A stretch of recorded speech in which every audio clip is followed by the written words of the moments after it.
There are famous holes on the PGA Tour, and then there are the infamous ones, the ones that give players genuine anxiety. Each 17 at TPC Sawgrass, the Island Green. 132 yards, par 3 with, yes, the green on an island, taking down some of the best of the very best. Now, according to the PGA Tour, there have been only 5 years since 1983 where players have averaged under par.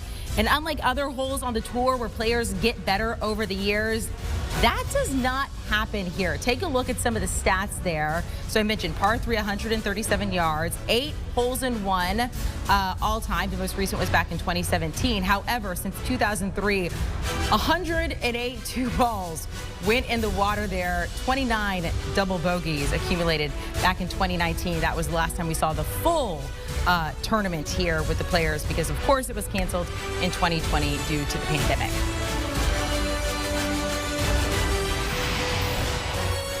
Let's welcome in host of Course Record on CBS Sports Network, Michael Breed. Michael, we're getting ready to see some of the best in the world play this weekend at the Players. They are all prepping for 17. So break down Island Green for us, why it's so difficult and how the players can try, I emphasize try, to succeed there.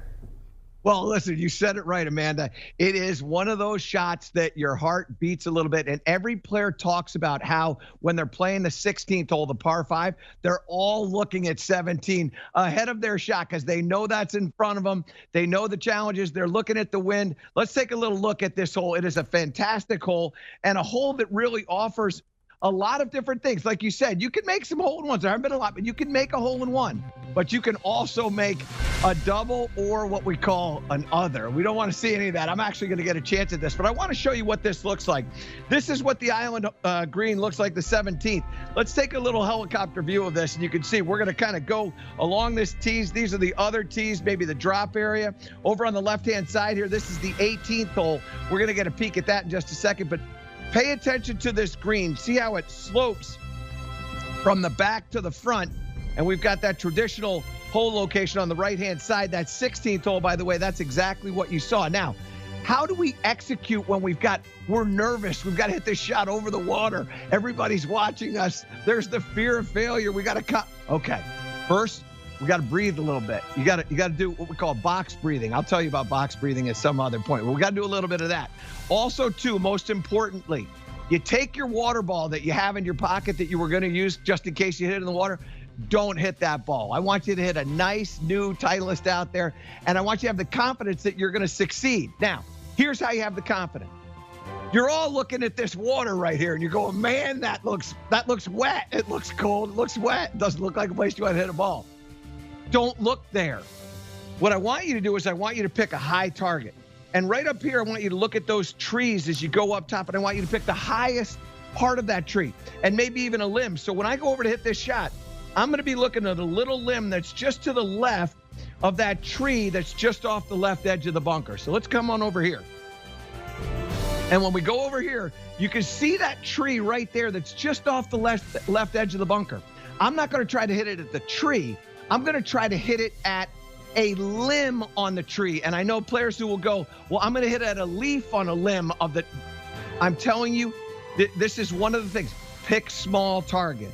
High targets and small targets. Now, here's what we're going to do. I know, I can feel you, Amanda, I can feel you're nervous. I'm nervous too, all right? Heart's beating a little bit.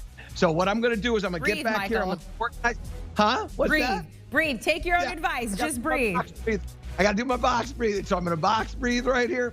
I'm going to take a practice swing, get confident. I'm going to get my intermediate target. Now, what I'm going to do here is I'm not going to take the aggressive route. I'm picking that limb that's on the left-hand side of that bunker.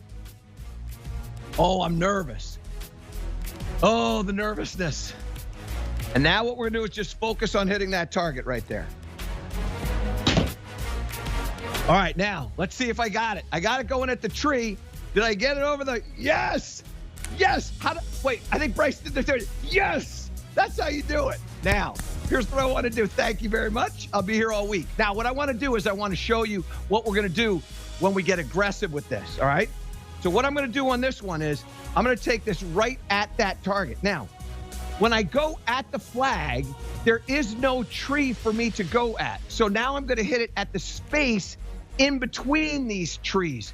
And there may be a cloud, there may be something that you're going to choose. So what I'm going to do is I'm going to get in here, I'm going to go a little bit to the right of that. And again, this would be, I need a birdie to catch the leader. I got to be aggressive. But now I'm going right in there. Here we go.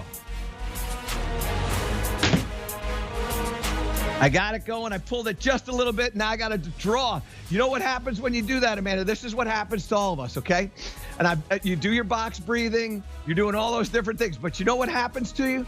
What happens to you is at the very last second, you have this little guy that's sitting on your shoulder that says, don't hit it in the water. Please don't hit it in the water. Whatever you do, don't hit it in the water. And that's what I did. In fact, I'll tell you something that's interesting. There were 5 others. I know there were 25 double bogeys last time it was played, because remember, we didn't play in 2020.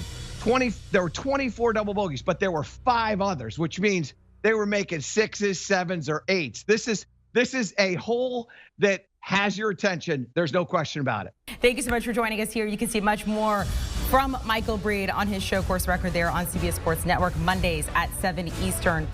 Do you want a sports network that delivers everything that matters about the game? The highlights, the picks, the instant analysis, no yelling, no fake debates, no politics. Hit the subscribe button and never miss a moment.